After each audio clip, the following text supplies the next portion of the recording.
Glória a Deus. Aleluia, Pai. Saúdo a todos na paz do Senhor Jesus. Irmãos, vamos dar continuidade na nossa meditação na Santa Palavra de Deus. Nós estamos meditando hoje no livro de 1 Coríntios, no capítulo de número 13. E só mais uma vez, reforçando com os irmãos, de um modo geral, irmãos, irmãs, amigos, ouvintes, telespectadores do nosso canal, o porquê de eu estar usando essa máscara, né? As pessoas perguntam, quer saber, é porque eu estou fazendo uns procedimentos dentários, e tão logo termino eu estarei tirando a máscara, tá bom, irmãos? Tá certo? Este é o único motivo, tá bom? Amém? Aleluia, Pai, louvado seja Deus, glória a Jesus. 1 Coríntios 13, a suprema excelência da caridade. Ainda que eu falasse a língua dos homens e dos anjos, e não tivesse caridade, seria como um metal que soa, ou como o sino que tine.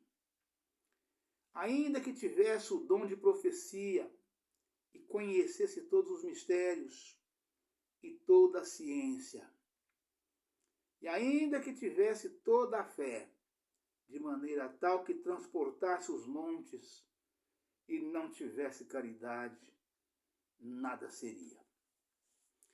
Ainda que distribuísse toda a minha fortuna para o sustento dos pobres, ainda que entregasse o meu corpo para ser queimado, e não tivesse caridade, nada disso me aproveitaria. A caridade é sofredora, é benigna, a caridade não é invejosa, a caridade não trata com leviandade, não se ensoberbece, não se porta com indecência, não busca os seus interesses, não se irrita, não suspeita mal, não folga com a injustiça, mas folga com a verdade. Tudo sofre, tudo crê, tudo espera, tudo suporta. A caridade nunca falha, mas havendo profecias, serão aniquiladas. Havendo línguas, cessarão. Havendo ciência, desaparecerá. Porque em parte conhecemos e em parte profetizamos. Mas quando vier o que é perfeito, então o que é em parte será aniquilado. Quando eu era menino, falava como menino, sentia como menino, discorria como menino, mas logo que cheguei a ser homem, aleluia, Pai, louvado seja Deus, acabei com as coisas de menino, porque agora vemos por espelho, em enigma, mas então veremos face a face. Agora conheço em parte, mas então conhecerei como também sou conhecido. Agora, pois, permanecem a fé, a esperança e a caridade. Estas três. Mas a maior destas é a caridade. Aleluia, Pai. Louvado seja Deus. Irmãos, nós vejamos aqui, esta mensagem de 1 Coríntios 13. A palavra de Deus enfatiza aqui de forma extraordinária, a supremacia do dom de caridade, ou da caridade. Paulo fala aqui, a palavra de Deus afirma, aqui na boca de Paulo, usado pelo Espírito Santo do Senhor, que em tudo aquilo que se faz, tudo aquilo que se vê, tudo aquilo que se entende, tudo aquilo que se vive, tudo aquilo que se sente, apenas resume tudo isso em 3 coisas fundamentais. 3 coisas da maior importância para nos conduzir ao reino dos céus. Né? Eu costumo chamar muito de 3 passos. Né? Primeiramente, a fé. Né? Depois, a esperança. E depois, a caridade, que é o amor fraternal. E vocês vejam que de todos os dons espirituais que existem, que a Bíblia nos mostra aqui em 1 Coríntios 12, né? Vocês vejam que a caridade, ela é superior a todos os dons. Não existe nenhum dom que se equivale, se equipara ou que supere a caridade. É claro, a caridade, eu já disse, já afirmei, né? É o primeiro e maior dom, que é o dom do amor. Né? Amar a Deus sobre todas as coisas. É assim que o mundo fala, não é? Amar a Deus sobre todas as coisas. Resumindo numa palavra só, é isto mesmo. Mas Jesus discriminou, falou discriminadamente para os escribas e fariseus, né? Quando ele foi tentado, cobrando dele qual era o primeiro e maior dom, para ver se ele tropeçava no entendimento ou na língua, né? Na expressão, evidentemente, é claro, para que eles pudessem matá-lo. Né? Porque o que eles queriam o tempo todo era isso, eles não queriam outra coisa. E Jesus respondeu, né? Mestre, eles perguntaram, mestre, qual é o primeiro e maior mandamento? Jesus respondeu, né?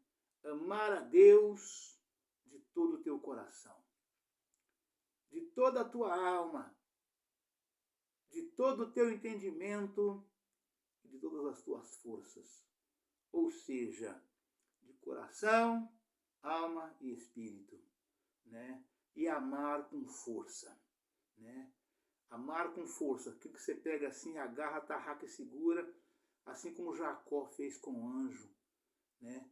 Ali na passagem do vale de Jaboque. Né? Jacó tarracou o anjo, né? E o anjo falou, me larga que eu preciso ir embora. Tá chegando né? Tá raiando o dia, eu tenho que ir embora. Jacó falou, e não enquanto você não me der a minha bênção. Jacó tarracou, segurou e não largou. E a palavra afirma que o anjo falando para Jacó, lutaste com Deus e prevaleceste. Né? Porque ele tarracou, ele amou com força. Eu quero a minha bênção. Eu quero a minha bênção. Eu quero a minha bênção. Eu não te deixo e não te largo enquanto você não me abençoar. Né? É isso que Deus quer de cada um de nós. E é isso que a palavra afirma. Né? O dom da caridade é o dom do amor. Ele supera todas essas coisas. Né? Todas as mesquinhez que o ser humano carrega, leva e traz, né, no seu coração 24 horas por dia. A caridade, ela supera, aplaca essas coisas todas. Né? Mas vamos para a meditação aqui na palavra de Deus, que ontem eu queria meditar o capítulo inteiro, consegui meditar apenas em 2 capítulos com os irmãos. Apenas em 2 capítulos, 2 versículos, desculpa. Eu queria meditar o capítulo inteiro, o capítulo número 13. E só consegui meditar com os irmãos apenas em 2 versículos, devido à riqueza que é esta palavra, né? E a graça que o Senhor ha nos dado, nós vamos viajando nessa maravilha chamada Santa Palavra de Deus. O Senhor vai colocando palavra na nossa boca ou no nosso coração e vai saindo da nossa boca de acordo com a vontade do Senhor. Tá certo, irmãos? Tá? Então vamos voltar aqui onde nós paramos ontem, né? Nós paramos ontem exatamente no versículo de número 2. Né? Ainda que eu falasse a língua dos homens e dos anjos e não tivesse caridade, seria como o metal que soa, o sino que tine.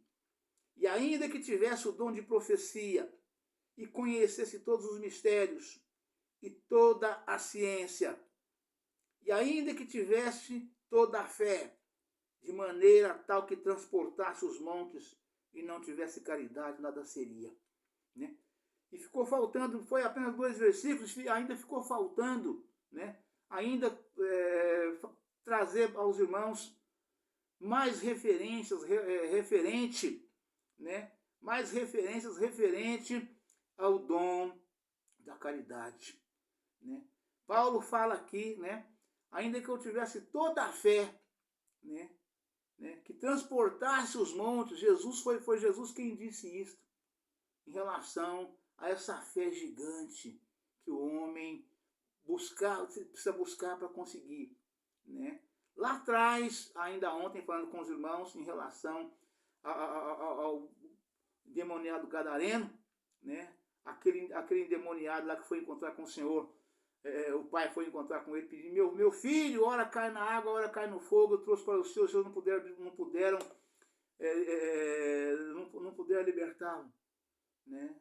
Que Jesus repreendeu o povo de um modo geral, dizendo, ó geração incrédula e perversa.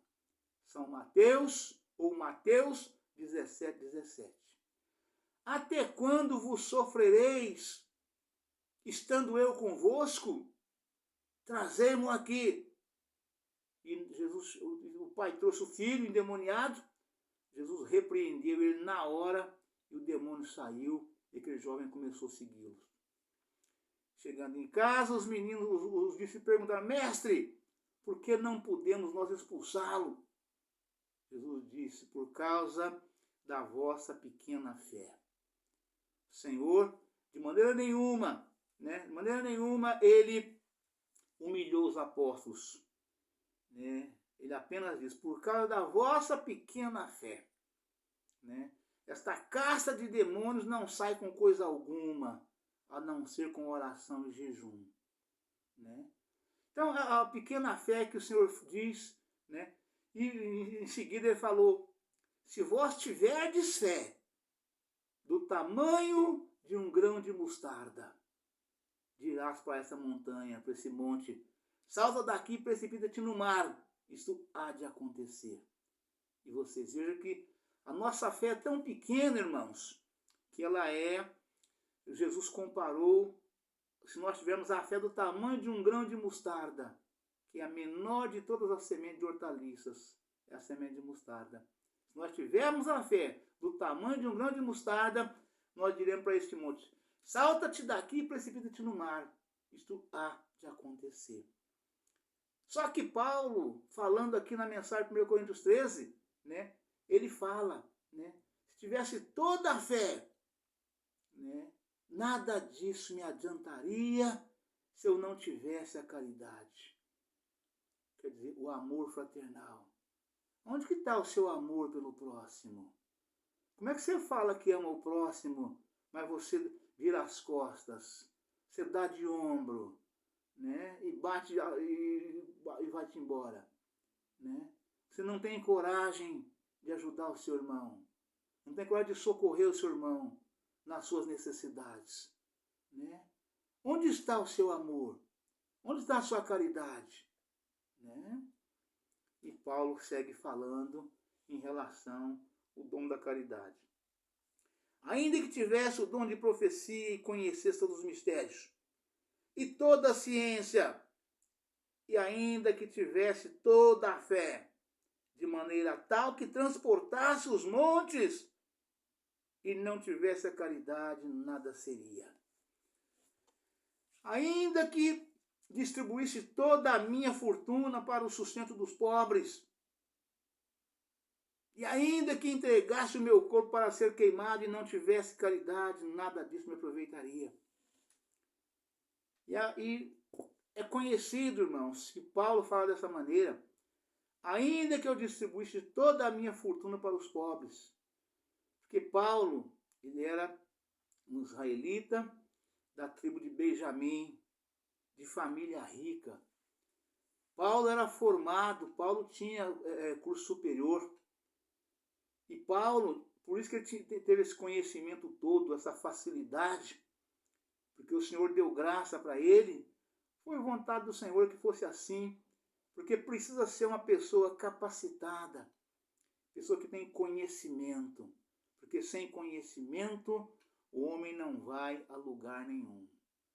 Eu sempre disse isso para trás, né, que a coisa mais importante, né, na vida de um homem profissional para trabalhar, de um modo geral, né, para entrar e sair em qualquer lugar, né, participar de reuniões, de convenções. Se ele não tiver conhecimento, ele não consegue ter uma participação maiúscula. Ele não consegue ter uma boa participação. Ele não consegue ter uma grande participação pela falta do conhecimento, né? Enfatizei ontem, falo um pouquinho, a pincelada pequena hoje aqui também. Por que Salomão, o que foi que Salomão pediu para Deus quando Deus o elegeu rei de Israel, né? Ele não recuou, ele aceitou, topou enfrentar a batalha, também não adiantava recuar porque Deus não permitiria, né? Quando Deus fala é este mesmo e acabou. Foi assim com Moisés, foi assim com Salomão, e foi assim com todos os outros que o Senhor falou é você, né? E Salomão ficou apavorado. Ele falou, meu Deus, como é que eu vou fazer para entrar e sair no meio desse teu tão grande povo? Porque mexer com almas é diferente do que mexer com gente. Mexer com gente no mundo é uma coisa, né? É as leis dos homens que manda. Mas mexer com almas, que manda é a santa palavra de Deus, né? É as leis, os estatutos e os mandamentos. E Salomão, além de rei de Israel, ele tinha o dever e a obrigação, era a incumbência dele, era de julgar as causas do povo de Israel, né? E Salomão pediu para Deus, né? Já falei no capítulo número 6, segunda crônica, ou segundo crônicas, Salomão fez uma extensa oração, uma oração longa, era uma multidão de pessoas, uma tão grande festa que nunca houve antes na face da terra, nem depois. Quem não conhece a história, não sabe do tamanho, da grandiosidade que foi a festa que Salomão fez na inauguração do templo. Por isso que é chamado Templo de Salomão. Porque Davi intentou no seu coração construir uma igreja para Deus, né? Porque Deus vinha com o povo de Israel de tenda em tenda.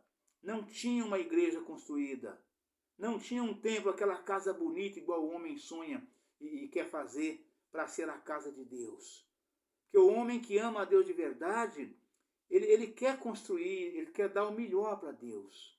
Ele quer fazer o melhor que ele pode para o seu Deus, que é o meu Deus, que é o nosso Deus. E Davi, já avançado em idade, parou e pensou, e falou, sentado no alpendre do palácio do rei, falou, eu tenho minha casa é boa, o palácio é bom, está tudo muito bom, mas não tem uma casa para Deus, uma igreja para Deus, uma igreja grande, boa, feita à altura, tamanho, de acordo com a nossa consciência, né, que seja, que tenha magnitude de agradar o nosso Deus.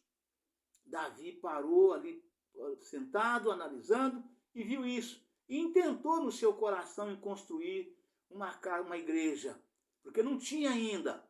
Vinha de tenda em tenda o tempo todo. E naquela mesma noite, Davi tentou ali sentado no decorrer do dia, eu creio que na parte da tarde, imagino eu, e à noite Deus apareceu para Davi e falou para ele, tu não me construirás casa para mim. Eu nunca morei em casa nenhuma construída por mão de homens. Mas o teu filho Salomão edificarás uma casa, porque tu tens as mãos carregadas de sangue. Davi foi um homem que teve o coração segundo o coração de Deus. E ele, de forma tremenda, né? Mas Davi era homem de guerra, era bravo guerreiro. Davi matou, cortou a fio de espada muita gente.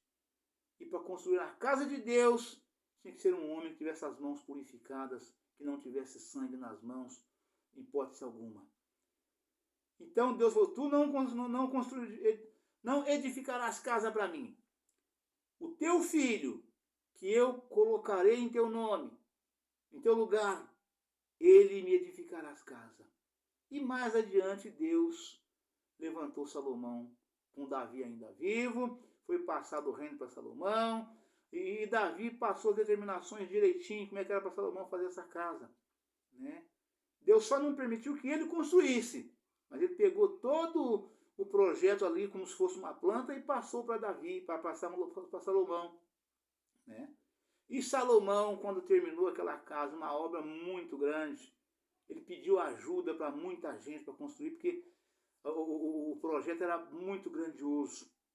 Né? E quando terminou, ele fez uma oração prolongada, um projeto assim, pioneiro, aquele projeto de vida de um homem. Né? Como eu falei, a hora que eu fizer isso aqui, eu estou realizado. E com Salomão foi assim. Né? Aí ele convidou o mundo inteiro para poder participar da inauguração do Templo de Salomão, lá em Jerusalém. Né? E daí, naquela mesma noite, foi dormir, Deus apareceu para ele e falou para ele, ouvi a tua oração. Né? E Deus agradou da oração de Salomão, porque Salomão se humilhou, pedindo a Deus que desse para ele conhecimento e sabedoria, para que ele pudesse entrar e sair no meio desse tão grande povo, para julgar com equidade. Né? E Deus se agradou da oração de Salomão, pela humilhação, e disse para ele em sonho, Deus falou com Salomão em sonho, como tu não me pediste riqueza, nem honra, nem a cabeça dos teus inimigos, teus adversários inimigos, eu te darei tudo isto, né? E te farei de ti o rei, conhecimento, o Senhor falou para ele, conhecimento e sabedoria te darei, e farei de ti o rei mais rico de Israel, como nunca teve antes, nem haverá depois. Né? Porque Salomão pediu para Deus, né? Como Deus ouviu, respondeu dizendo, como tu não me pedistes, né? A cabeça dos teus inimigos, não pediste riqueza e nem honra, e nem a cabeça dos teus inimigos. Pediste apenas conhecimento e sabedoria para poder entrar e sair no meio desse meu tão grande povo. Né? Então eu te darei tudo isto e te farei o rei mais rico da face da terra. Deus se agradou e Deus, Salomão, assim fez. Né?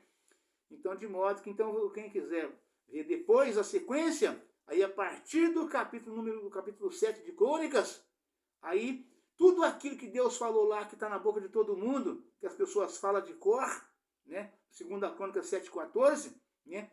Quem não tem conhecimento, quem não sabe, não conhece, acha que Deus falou aquilo para Salomão, Deus falando. Não, Deus estava respondendo a oração de Salomão. Tudo aquilo que Deus falou em 2 Crônicas 7,13 a seguir, Deus respondendo, né? Que Deus falou com Salomão, Deus estava respondendo a oração de Salomão. Eu nunca vi ninguém pregar começando no capítulo número 6. Começa só do 7 e já parte do versículo 14 em diante. Né? Mas é Deus respondendo para Salomão, né? a oração de Salomão. Né? Então é coisa linda, é coisa maravilhosa. Né? E Paulo fala aqui, ele enfatiza, né? Aleluia, Jesus. Ainda que tivesse o dom de profecia e conhecesse todos os mistérios, e toda a ciência, e ainda que tivesse toda a fé, de maneira que transportasse os montes, e não tivesse caridade, nada seria. Ainda que distribuísse toda a minha fortuna para o sustento dos pobres, e ainda que entregasse o meu corpo para ser queimado e não tivesse caridade, nada disso me aproveitaria. Né? Então Paulo era rico, irmãos. Paulo da tribo de Benjamim, Paulo era de família rica. Né? E ele largou tudo para servir a Deus. Só que o homem larga tudo que tem para trás, só que ninguém tira dele. Né? O que era dele, era dele. Né? É como um filho que sai e vai embora né? E desaparece, né? E não se tem notícia se está vivo ou morto. E quando os pais faltam, que vai repartir herança, esse filho é procurado, igualzinho a agulha no palheiro, para vir receber a sua parte. Porque ele tem esse dinheiro, ele tem esse direito, melhor dizendo, né? E daí, com Paulo não era diferente. Então, Paulo era rico, se eu toda a minha fortuna e desse o meu corpo para ser queimado, nada disso me aproveitaria, né? Ou seja, seria um grande sacrifício, seria aquele sacrifício de humilhação que faria aquele jovem rico que ficou ali falando com Jesus: mestre, aonde tu fores eu irei, né? Jesus se agradou, aí Jesus perguntou para ele, né? Conhece os mandamentos, o que farei mais ainda? Né? Foi conversar, onde for eu irei. Né? Jesus, conversando com esse jovem, Jesus disse para ele, né? E ele conhece os mandamentos? Sim, conheço. O que eu tenho que fazer para herdar o reino dos céus? Jesus passou para ele, né, as coisas que ele tinha que fazer, né, os mandamentos, a lei, os estatutos. Ele falou: tudo isso eu tenho feito desde a minha mocidade. Né? Jesus, a palavra fala que Jesus amou aquele jovem, porque ele falou que conhecia, que praticava, que vivia todas as recomendações da santa palavra de Deus. Né? De acordo com os mandamentos, ele obedecia e praticava desde a minha juventude. Só que ao invés dele parar por ali, ele quis continuar falando com Jesus. O que mais que eu tenho que fazer? Né? Aí Jesus falou para ele: pega a sua fortuna, vai e vende e reparte com os pobres, e vem e segue a mim. A palavra fala que aquele jovem entristeceu e saiu de cabeça baixa, né?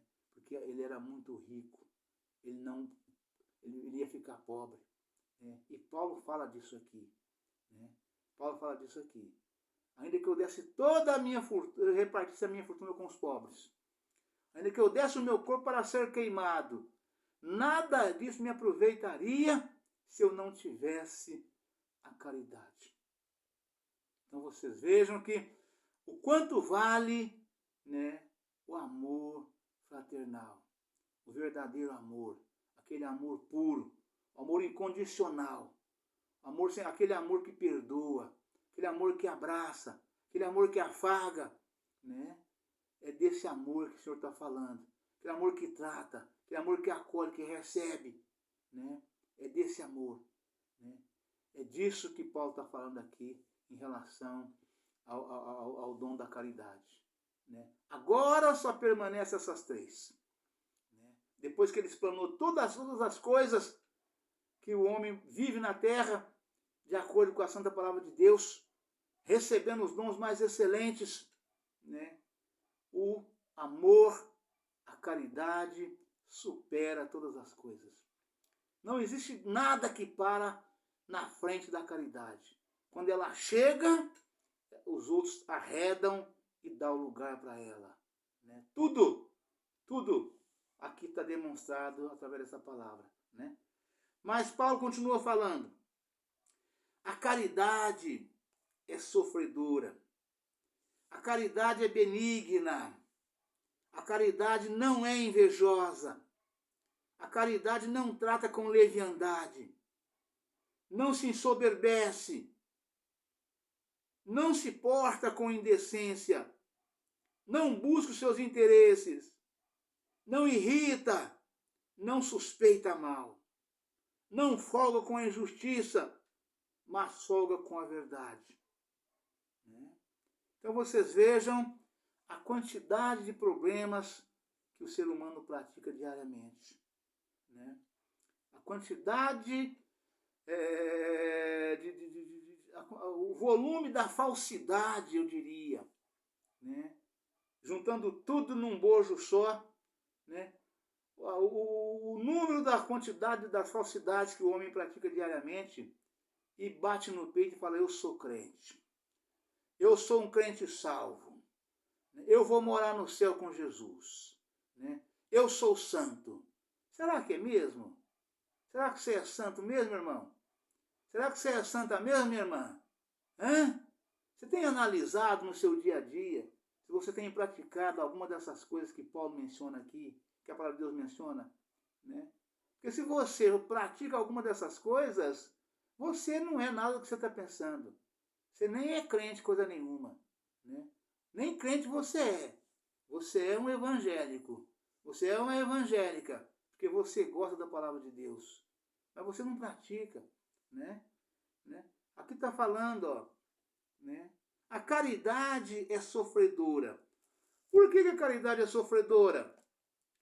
Porque você sofre uma injustiça e não reage para poder vingar quem te fez a injustiça. Você geme, né? Você bufa, você baba, mas você engole.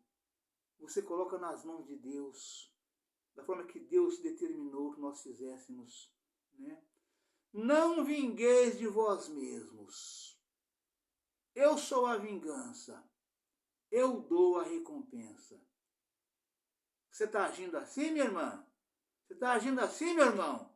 Se você tiver, você está então agindo, você está tendo caridade, né? Caso contrário, é melhor você rever, né?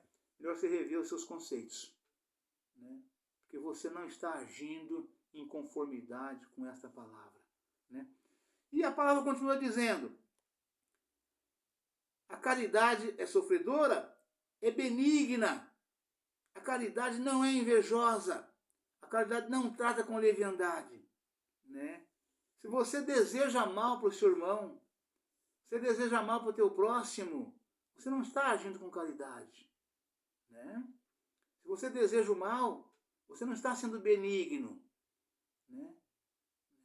Você não está agindo em conformidade com essa palavra. Se você tem inveja das coisas que teu irmão tem, coisas que tua irmã tem, se você tem inveja, aquela inveja, você olhar algo que as pessoas têm, que você gostou, achou bonito, né? Achou bom, achou interessante e achou que você pode trabalhar e dignamente e possuir algo igual. Isso não é problema. O problema é você desejar aquilo que não é seu. É você desejar aquilo que é dos outros. Isto é inveja. Qualquer coisa que a pessoa tem que você não tem.